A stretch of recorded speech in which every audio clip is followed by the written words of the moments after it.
O que é o Evangelho? Se vocês pudessem definir o que é o Evangelho em uma frase, o que vocês diriam? E qual é o poder desse Evangelho na sua vida, na vida do crente, na vida daquele que crê? Quais são os efeitos que o Evangelho traz para nós? Como é que podemos definir a pessoa de Cristo, que é o epicentro deste Evangelho?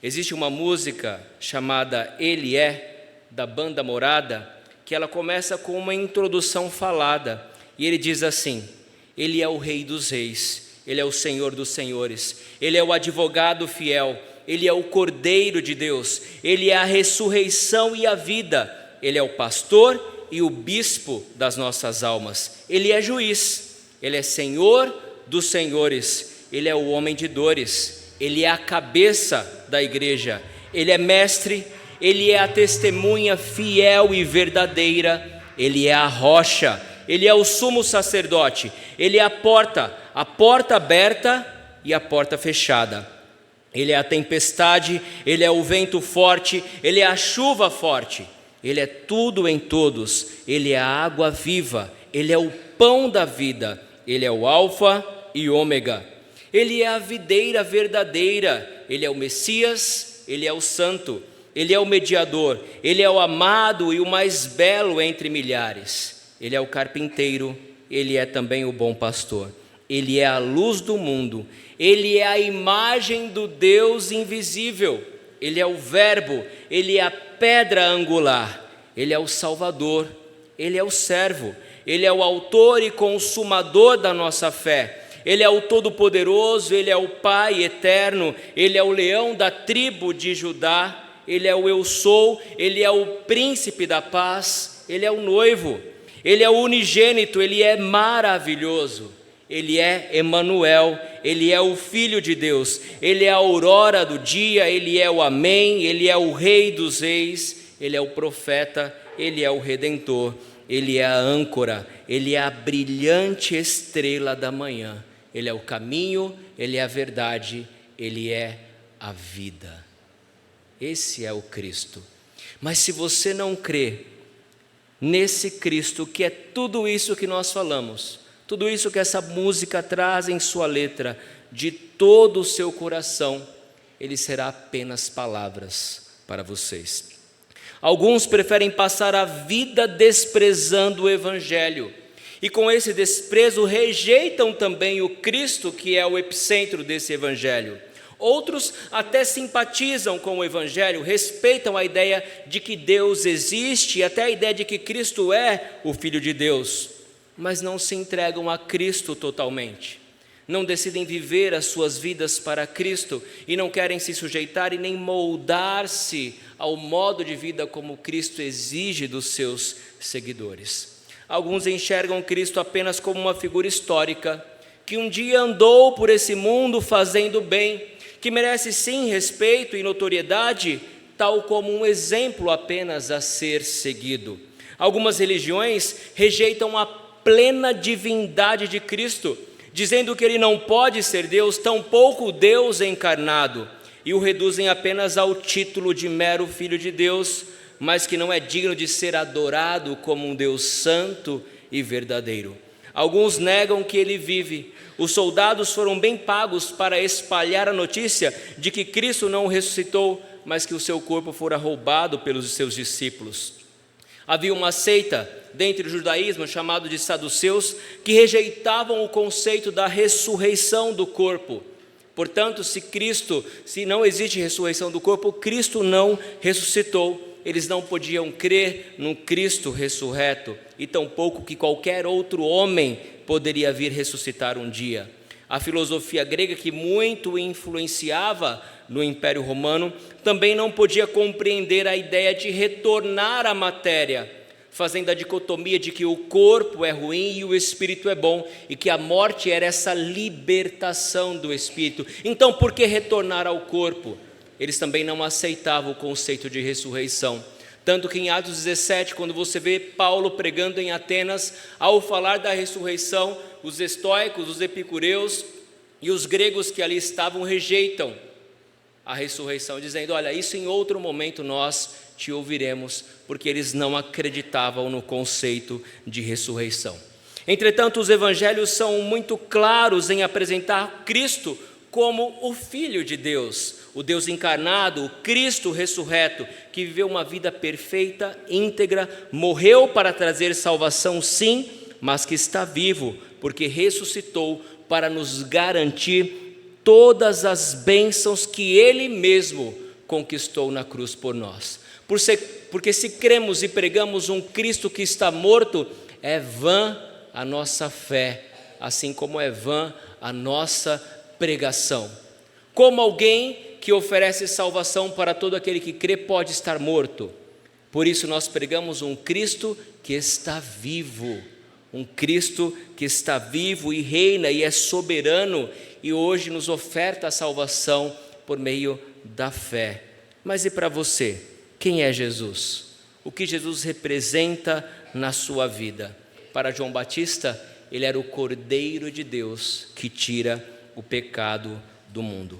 O ensino desses breves versículos aqui do capítulo 15, uma vez que todo o capítulo 15 Paulo vai gastar um bom tempo falando da ressurreição e defendendo o conceito da ressurreição, não apenas a ideia e a verdade de que Cristo ressuscitou, mas de que por meio da ressurreição de Cristo nós também ressuscitaremos, porque a ressurreição de Cristo é a garantia da nossa ressurreição, é a garantia de que todo aquele que nele crê tem a vida eterna, e uma vida completa, não apenas em seu espírito, em sua alma, mas também ressurreto no seu corpo glorificado, quando ele voltar para resgatar a sua igreja. E o ensino que nós aprendemos com esse texto, meus irmãos, é que a mensagem do Evangelho, em resumo, é que Cristo morreu e ressuscitou ao terceiro dia para trazer salvação. Esse é o resumo do Evangelho. Então, quando alguém perguntar para você: resuma para mim o que é Evangelho, ou o que é o Evangelho, diga: Evangelho é a notícia de que Cristo morreu e ressuscitou ao terceiro dia para trazer salvação. E o que nos compete, a exortação neste texto é: permaneça neste Evangelho, fiquem firmes nesta palavra, não se desviem desta verdade, mas continuem até o fim nesta verdade. Portanto, Paulo começa primeiro lembrando os irmãos aqui e exortando: olha, permaneçam nessa palavra, não se desviem, fiquem firmes nessa palavra que é o Evangelho que traz salvação. Olhem aí, meus irmãos, o primeiro versículo do capítulo 15. Irmãos, venho lembrar-vos o evangelho que vos anunciei, o qual recebeste e no qual ainda perseverais. A igreja de Corinto era uma igreja problemática. Era uma igreja que continha muitos grupos, muitas divisões, muitas facções dentro da igreja. Havia perversão moral dentro da igreja, imoralidade sexual dentro da igreja. Mas eles eram irmãos, eram santos. E Paulo precisava exortá-los a se lembrar do evangelho que ele outrora anunciou. Por isso, ele não está pregando o evangelho a primeira vez para aquela igreja. A igreja já conhecia. Ele está apenas trazendo à memória da igreja a mensagem do evangelho e exortando: permaneçam, fiquem firmes. Agora, por que Paulo precisa, para uma igreja já formada, que conhece o evangelho, trazer a mensagem e a exortação para que eles permanecessem e perseverassem nesse evangelho? Porque nós somos falhos. Porque nós somos pecadores, porque às vezes nos esquecemos da mensagem da cruz e da transformação que Deus opera em nós através desse evangelho. E porque somos falhos, nós precisamos retornar e nos lembrar desta mensagem tão preciosa, tão rica, tão cara e que transforma as nossas vidas. Por isso, Paulo chama a atenção daquela igreja e diz: irmãos, eu venho lembrar-vos de uma coisa muito importante, o Evangelho. O Evangelho. Eu quero lembrá-los sobre o Evangelho. O Evangelho é as boas novas de salvação, é a boa notícia. A boa notícia é que nós somos pecadores, sim, merecedores do juízo eterno de Deus, estamos condenados por conta dos nossos pecados a ir para o inferno, mas a boa notícia do Evangelho é que Cristo morreu na cruz pelos seus pecados. A boa notícia é que Cristo pagou o preço, como nós falamos pela manhã, o escrito de dívida que nos era contrário, que nos era prejudicial, Ele rasgou e Ele encravou na cruz, no momento em que Ele morreu por nós, pela sua igreja, pelo seu povo. Por isso, Paulo traz a memória dos crentes de Corinto, dizendo: olha, eu quero lembrá-los dessa mensagem do Evangelho que eu vos anunciei, e vocês receberam. Quando vocês professam com a boca a fé em Cristo Jesus, vocês estão recebendo e aceitando esse Evangelho, e aceitando o senhorio de Cristo sobre as suas vidas. E uma vez que vocês aceitaram a mensagem da cruz, uma vez que vocês aceitaram Cristo como Senhor sobre a vida de vocês, permaneçam, a despeito do mundo, a despeito das tentações, a despeito das investidas de Satanás, permaneçam firme nessa rocha que é Cristo Jesus. Não se deixem levar pelas coisas do mundo, pelas ciladas de Satanás, que vez ou outra tenta colocar atrativos no meio de nós para nos desviar da fé. Permaneçam neste Evangelho, perseverem, no qual ainda perseverais, porque o Evangelho, conforme Paulo escreve aos Romanos, é o poder de Deus para a salvação de todo aquele que crê. Portanto, esse primeiro ponto, meus irmãos, é uma exortação para que nós permaneçamos, perseveremos neste Evangelho, nessa mensagem que outrora nós recebemos, mas que precisamos lembrar diariamente, do sacrifício de Cristo na cruz, que foi por mim e foi por você, e permanecer e perseverar neste Evangelho. Mas quais são os benefícios que esse Evangelho traz para a sua vida no momento em que você crê em Cristo?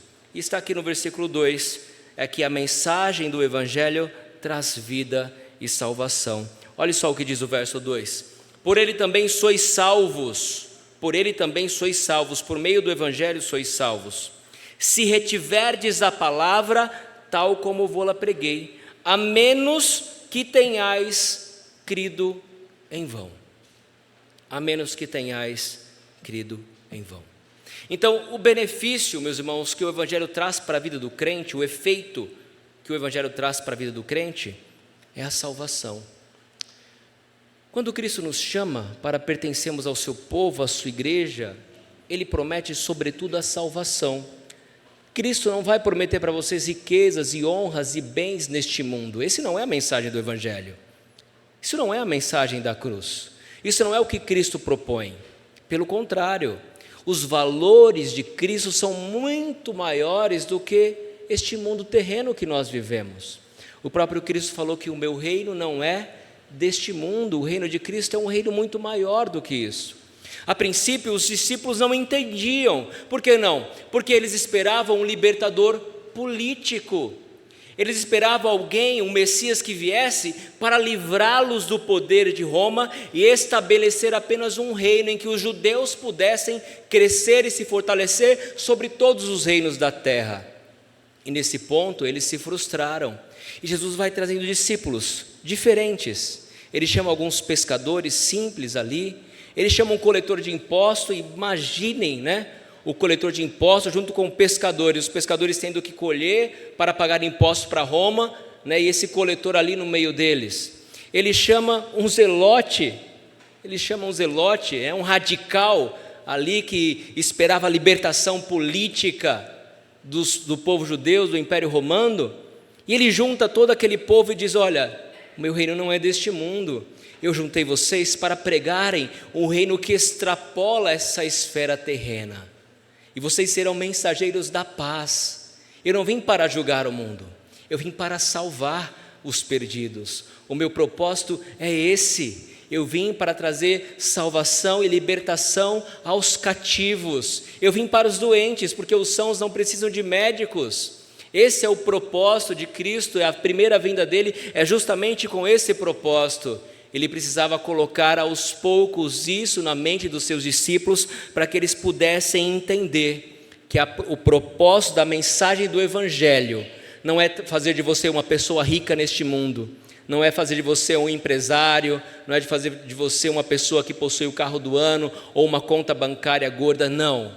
Isso é o evangelho falso, o falso evangelho da prosperidade que muitos têm pregado aí. Tudo isso são bênçãos de Deus quando Ele quer abençoar você com isso. É fruto e glória de Deus para a sua vida. Mas a mensagem do evangelho para você é o seu bem mais precioso. É o seu bem mais precioso. É a salvação e a garantia de vida eterna. Qual maior riqueza do que essa? Qual maior riqueza do que essa? Você pode ganhar o mundo inteiro, ajuntar para si tesouros sobre este mundo, viver e morar em palácios. Mas se você não tiver a certeza de que vai habitar com Cristo na glória eterna, qual o proveito de tudo isso? Se pedirem a sua alma, o que você dará em troca da sua alma? Portanto, a mensagem do Evangelho é mensagem de vida eterna. É a salvação, é a certeza de que habitaremos com Cristo por toda a eternidade e juntamente com os santos que Ele congregou para si, para chamar de seu povo. E é nisto que nós devemos nos apegar, porque essa é a maior riqueza e certeza do crente, a salvação que nós temos em Cristo por meio do Evangelho. E ele diz: por ele também sois salvos. Agora o que vocês precisam fazer? É reter essa palavra. Retenham essa palavra sem adulteração. Não permitam que o mundo e as coisas e as vãs sutilezas e invenções do homem adulterem a mensagem de Deus. Meus irmãos, a mensagem do Evangelho é muito simples. Você é um pecador, entenda isso. E você precisa, para ser salvo, da graça, da misericórdia e do perdão de Cristo. E a mensagem do Evangelho é: olha, Cristo se entregou e morreu na cruz por você. O que você precisa fazer agora? Creia de todo o seu coração em Cristo, que te libertou do poder do pecado e te dá a vida eterna. No momento que você crê, agora você faz parte do povo de Deus. E agora você é filho de Deus e não mais filho da ira. A mensagem do Evangelho é isso. Ele nos tira do reino das trevas e nos transporta para o reino do Filho do seu amor. Então não fiquem adulterando a mensagem do Evangelho, não fiquem dando ouvido a essas conversinhas que muitos pregadores têm levantado por aí, tentando adulterar a mensagem da cruz. A mensagem é simples, a mensagem do Evangelho é de salvação ao perdido, ao pecador. No momento em que cremos, Ele nos salva com a sua graça. E agora então, a partir de então, somos novas criaturas. Então retenham a palavra tal como eu vou-la preguei, diz Paulo. A menos, ele faz um adendo aí, a menos que tenhais crido em vão. Porque a fé pode ser espúria também. Lá no Evangelho de João, quando Jesus Cristo estava fazendo muitos milagres, antes da sua conversa com Nicodemos, muitos prodígios e sinais, o texto diz que muitos creram nele por causa dos milagres que Jesus fazia, mas a fé deles era uma fé espúria, porque o texto diz: mas Cristo mesmo não se confiava a eles, porque eles conhecia o coração, sabia que não era uma fé verdadeira, genuína, não era uma fé verdadeira. Portanto, a menos que tenhais crido em vão, vocês precisam reter essa palavra de que sois salvos por meio do Evangelho de Cristo. E nos versículos 3 e 4 ele vai fazer um resumo do que é o Evangelho. A mensagem do Evangelho é que Cristo morreu e ressuscitou para a nossa salvação. Ponto. É isso. A mensagem do Evangelho é que Cristo morreu, foi sepultado e ressuscitou ao terceiro dia para nos garantir a salvação. E ele diz: antes de tudo, vos entreguei o que também recebi, que Cristo morreu pelos nossos pecados, segundo as Escrituras, e que foi sepultado e ressuscitou ao terceiro dia, segundo as Escrituras. Vejam só que interessante o que o Paulo diz: antes de tudo, eu vos entreguei o que também recebi. E aí nós precisamos lembrar de Paulo. Paulo, na morte de Estevão, ele consentiu com ela. Ele estava de acordo com a morte de Estevão. Se lembram quando Estevão foi apedrejado diante do concílio dos líderes judaicos e foi morto naquele concílio? E houve então, depois da morte de Estevão, grande perseguição, e um dos que perseguiram intensamente o povo de Deus, os crentes do primeiro século, foi Paulo. Paulo foi um perseguidor ferrenho e assíduo daqueles que seguiam o caminho de Cristo. Mas ele teve um encontro com Cristo no caminho de Emaús. Ele teve um encontro com Cristo que mudou, que transformou a sua vida. E ele então pôde entender que Cristo não é apenas um líder religioso que estava causando tumulto no meio do Império Romano e nem causando tumulto para a própria religião judaica. Ele entendeu isso a duras penas, porque nesse encontro ele ficou cego. Ele permaneceu cego por 3 dias, até que a sua visão foi restaurada, e ele então compreendeu a mensagem da cruz, a mensagem que ele recebeu de Cristo. E quando ele recebe essa mensagem da parte de Cristo, ele passa agora a ser um pregador itinerante.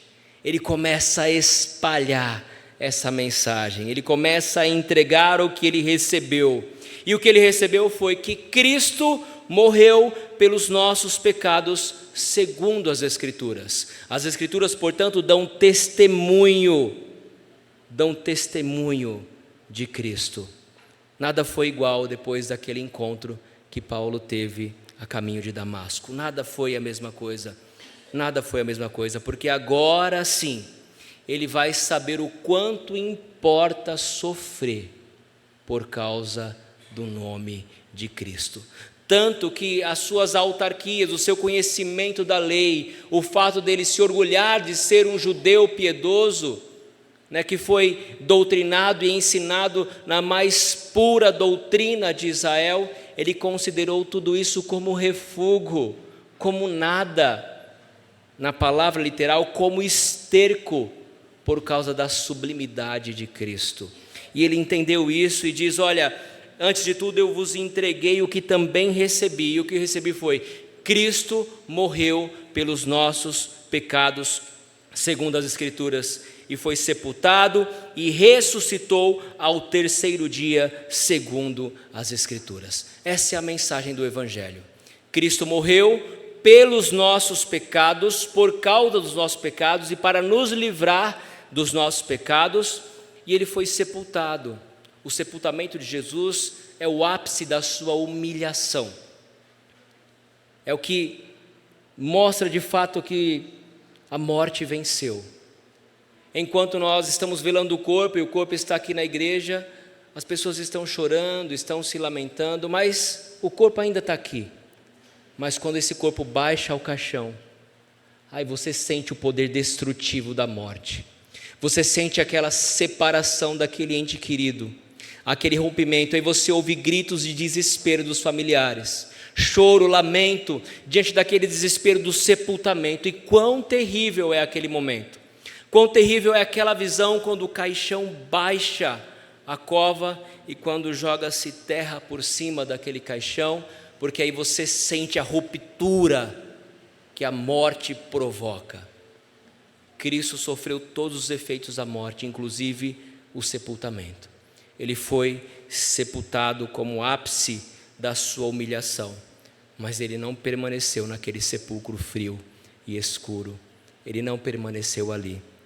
Ele ressuscitou ao 3º dia. E as mulheres viram e testemunharam. O anjo lhes falou: olha, Cristo não está mais aqui, ele ressuscitou, como havia falado. Vai e anuncie aos discípulos, anuncie a todos quantos creram em Cristo. E o texto diz que depois os discípulos viram, e também mais de 500 pessoas puderam contemplar e ver o Cristo redivivo.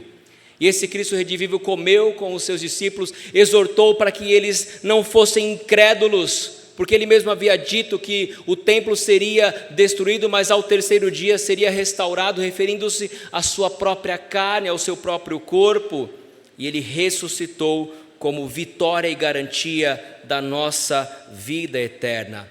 A cláusula, Hendricks escreve no seu comentário, a cláusula Cristo morreu pelos nossos pecados é o resumo doutrinário da expiação.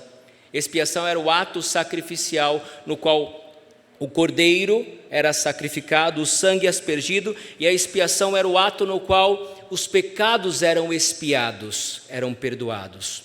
Como nosso substituto, continua Hendrickson, Cristo morreu para satisfazer a Deus e corresponder às demandas da lei. Como nosso advogado, ele efetuou a reconciliação e nos tornou justos diante de Deus. Como nosso mediador, ele estabeleceu uma nova aliança e aceitou-nos como sócios. E como Salvador nosso, ele nos concede vida eterna por meio da fé. A ressurreição de Cristo, segundo o reverendo Hernandes Dias Lopes, é a pedra fundamental da arquitetura de Deus, é o coroamento do sistema bíblico, é o milagre dos milagres. A ressurreição salva do escárnio, a crucificação imprime à cruz uma glória indizível. Os céticos têm atacado essa doutrina magna, dizendo que Cristo não chegou a morrer e os discípulos furtaram o seu corpo, ou que os discípulos foram no túmulo errado. Porém, a verdade incontestável, permanece em pé, e toda investida contra a doutrina da ressurreição de Cristo se cobre no pó, porque ele verdadeiramente vive. Ele ressuscitou. Michael Green observa, é a morte e ressurreição de Jesus, a cruz vazia, que se encontra no cerne do cristianismo apostólico, e que é a boa nova de Deus para o mundo. A cruz está vazia, porque Cristo já ressuscitou. Cristo, portanto, irmãos, é o meio pelo qual nos achegamos a Deus, é o meio pelo qual nós somos salvos, e vimos que o Evangelho é o poder de Deus para a salvação de todo aquele que crê no unigênito Filho de Deus. Vimos que a mensagem do Evangelho é aquela que você deve permanecer firme e nunca se desviar, porque ela é a única que traz vida e salvação, e aponta e testifica que Cristo morreu pelos nossos pecados, segundo as Escrituras, e que foi sepultado, mas ressuscitou ao terceiro dia, segundo as Escrituras. E hoje Cristo está vivo, saiba disso, e Ele reina, e deseja reinar também em seu coração. Declare Cristo como Senhor hoje sobre a sua vida. Se submeta a Ele, honre a Cristo que intercede por nós, porque Ele é o único caminho, verdade e vida, o único mediador entre nós e Deus, e não há meio de salvação em nenhum outro, senão no Cristo redivivo. E eu quero terminar com as palavras da música que comecei, e ela continua dizendo a respeito de Cristo, que Ele é a verdade, Ele é a vida. Meninos querem ser homens, homens querem ser reis, reis querem ser deuses, mas somente um Deus quis ser menino e se fez servo de todos os irmãos, e o castigo que nos traz a paz caiu sobre ele, e pelas suas pisaduras nós já fomos sarados. Mas o Pai lhe deu um nome que está acima de todos os nomes, e o seu nome será chamado Maravilhoso,